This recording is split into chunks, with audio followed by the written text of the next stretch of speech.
Hey, it's me, Donna Marie. Today is August the 4th, and I just want to give you a look see of the garden and share a few lessons learned. We had a really rough summer, and the garden is showing a little bit of the wear of the summer. But I did want to show it to you because I show you the beauty, and it still is beautiful. I wanted to also show you kind of the transition as we move from that extremely hot summer. We're now into this milder summer, and then the next thing we'll embark on is the fall. So this garden will go through its transition, and I will share that with you along the way. So please like and subscribe. Wanted to share something about a few things, and that today I want to talk to you about herbs. What I have discovered is herbs like to be used. Um, I had a situation with the basil that it had bolted and had flowers, and I cut it all back because it was bitter at that point. And since cutting back, it has regrown beautifully because we've had a little bit of the weather's been milder, and so it's been thriving. So that is a lesson I've learned. It likes to be used. And there are different varieties of basil. This particular variety is not very heat tolerant. When it gets over 80, 90 degrees, it's like I'm done. But this variety is pesto. And this variety actually is very heat tolerant. So even in the extreme heat, it still thrived. As you can see, it is taller and it's grown. My tomato plant is on this little last leg, but even on this last leg, as I cleaned out all the dead leaves, it still has a lot of tomatoes and a lot of harvest. So I'm looking forward to those turning red and actually having the harvest. So here is the strawberry plant. It grows beautifully. This is the second year I've had it. It's cut it back, it grew back. But I'm a little challenged with this plant, and I need to learn some things about it over the next few seasons so that hopefully next year we can do better. As you can see, there are flowers that come on the plant. I get a flower, and every once in a while you'll see a strawberry bud. But what happens is that's it. I don't see a great harvest. So if you have any suggestions on what might be happening, let me know. But I'm going to do some things differently next year, that I've done this year. So hopefully, 2027 is going to be the year that I'm actually going to have strawberries in addition to a beautiful plant. This is where the zucchini was. That heat, when it was consistently over 80, 90 degrees, it just said goodbye. But look what thrived. The marigolds did survive that heat. And I look forward to repurposing them for an ecosystem as we move into fall because they are good for pest control. It's just the heat was too extreme for too long. And my watering pattern really did not do this, squash, not zucchini, squash plant any justice. But I did get a few harvests, and you can look back on other videos to see that there were squash that came along. It's just not as plentiful. This is where the cucumber plant was, and I also partnered it with bush beans. And as I shared in a previous video, it was because the beans provide nitrogen, but the cucumber plants just did not survive much of the heat and the watering pattern, as I've shared in previous videos. I did get a little bit of a harvest, but I've learned some things that I'm looking forward to a full harvest when I do replant those. Now the green beans have been doing really great, and they are taking over. And as you can see, I have green beans that I will be harvesting and have them for dinner. So you can see them all around. So this has been a lovely addition to the garden because this was its first year premiering. This is where the muskmelons were, and you can look at previous videos to see. Those have been harvested and they have been delicious, and I'm excited. So I am actually in the process of drying out some seeds because I am going to attempt to grow more muskmelon in the next season and grow them from the seeds of the muskmelon. And the muskmelon, here's a little plaque that shows you, they look like cantaloupe, but they are the parent of the cantaloupe, and they had a lovely texture, flavor. So I'm looking forward to regrowing those, and I'm going to experiment with those seeds. This is the zucchini.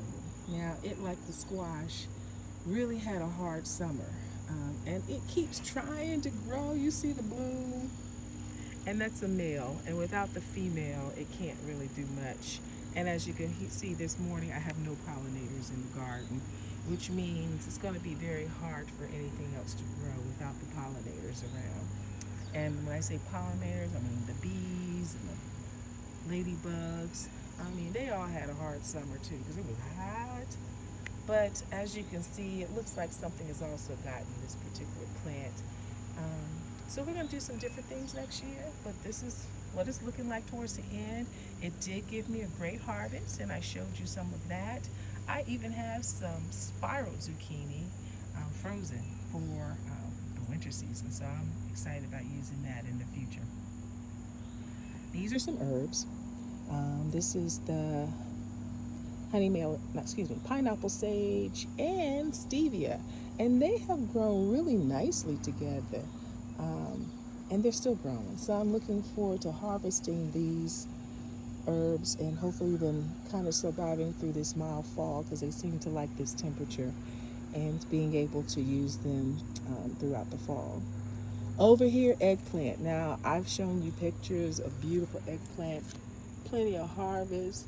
As you can see, we're coming to an end, but we still have some eggplant. Beautiful, tasty, delicious, and I've shared a lot of the eggplant with a friend who enjoys them. This is another tomato plant, again on its last leg, and look at here. Still have some jalapenos, and you know that's probably going to be hot because it's red. And another one out in that corner that I will harvest. And I am going to show you what I meant about basil that bolts. That was that same basil that I showed you earlier that is lovely and green that I had cut back. This is one I didn't cut back, but this is what it looked like before I cut the other basil back. It had bolted. And if your basil starts to flower, that means it is getting bitter, it is overheated, and it is going to start receding. So it is not good. So it is good to cut back on the basil at that point, and then usually what has happened in my situation is I've gotten a new growth. Now this plant was a succulent that was given to me by my sister. My brother-in-law brought a little piece back from Jamaica. This is a leaf of life plant, and it was a little baby plant. If you look at previous videos, you'll see.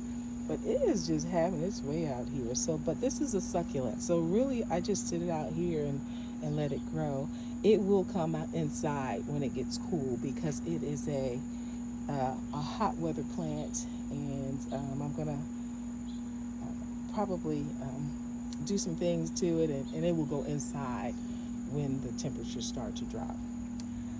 The lavender, the buds are all gone. They're trying to rebud, but I am in the process of going ahead to cut this plant back so that we can get rid of that and hopefully get a new fall harvest out of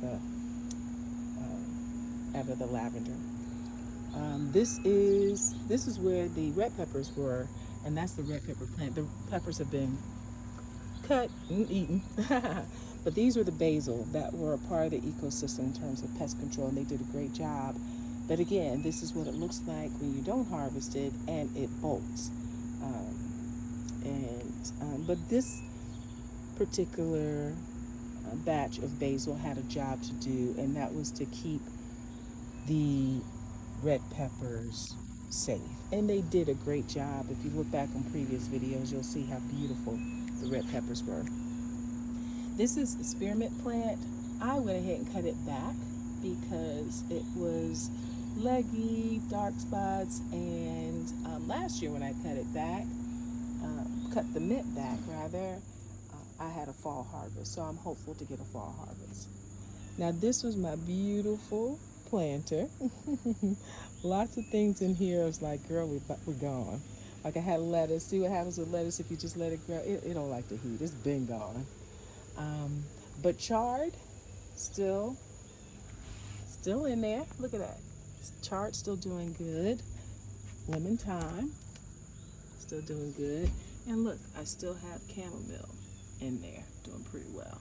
Now what I am going to do, because I'm preparing for the end of summer or beginning of fall, I'm going to be replanting some of the plants that are still alive, like the chard and the thyme and the chamomile.